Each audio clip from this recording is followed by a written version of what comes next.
Le ministre des Finances, j'ai lu la loi de finances rectificative. Pour moi, elle contient 3 curiosités sur lesquelles nous devons nous arrêter. La première curiosité, c'est que de mon point de vue, cette loi viole l'orthodoxie financière. Elle viole l'orthodoxie financière parce que le principe est que la loi de finances rectificative corrige la loi de finances initiale. Or, et vous l'avez expliqué dans l'exposé des motifs, il est arrivé des dépenses auxquelles vous devez faire face. Les inondations en font partie, les élections en font partie, la restructuration du gouvernement en font partie. Comment se fait-il que vous ayez déjà consommé tous ces crédits pour venir nous demander de voter la loi? Il fallait d'abord voter la loi avant de les consommer les crédits, mais les élections sont derrière nous. Vous nous demandez de vous octroyer des crédits de 20 milliards que vous avez déjà dépensés pour les élections. Première violation de l'orthodoxie financière.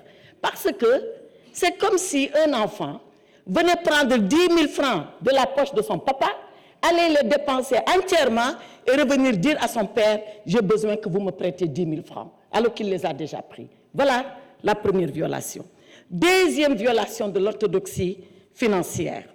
La loi de finances rectificative, de mon point de vue, et là aussi, vous l'avez expliqué, elle a été faite parce qu'il y a un resserrement des recettes, d'accord, une moins-value de 840 milliards, il y a un accroissement des dépenses, d'accord, un accroissement de 600 et quelques milliards, d'où un déficit de 1500 et quelques milliards. Mais alors, monsieur le ministre, si nous devons resserrer les recettes, nous devons aussi resserrer les dépenses. Or, qu'est-ce que vous faites?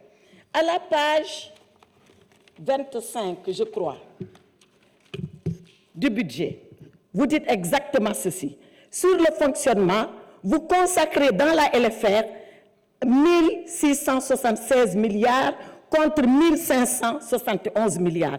Vous êtes en train d'accroître les dépenses de 194 milliards.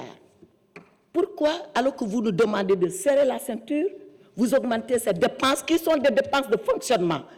Pour que le peuple sénégalais sache, les dépenses de fonctionnement, c'est les dépenses de prestige pour votre confort, c'est les bureaux, c'est le matériel, c'est tout ce qui fait le confort du gouvernement.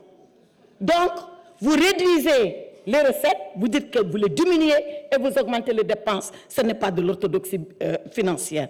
Et dans le même temps, vous réduisez les dépenses d'investissement. Voilà pourquoi Mamadou Mouridjaou à Matam, tous les chantiers sont arrêtés et c'est ici, dans la loi de finances rectificative. Pour finir, cette loi de finances que vous nous demandez de voter, elle est illégale. Elle est illégale parce que vous connaissez la loi organique qui encadre la loi de finances. Elle devait être présentée en cours d'exercice. Nous sommes à 4 jours ouvrés de l'exercice. 4 jours. La loi de finances, ce n'est pas avant l'exercice, ce n'est pas à la clôture de l'exercice, c'est pendant l'exercice. Et un député l'a dit ici, depuis que vous avez été mis en place 9 mois, pourquoi c'est seulement maintenant que vous présentez la loi de finances? En dehors des inondations, tous les autres facteurs, vous les aviez en main. Enfin, monsieur le ministre des Finances, revoyez vos chiffres.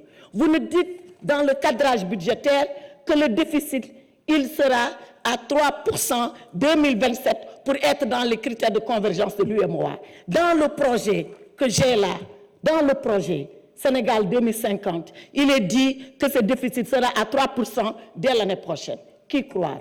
Le projet ou le budget? Répondez à cela, je vous remercie.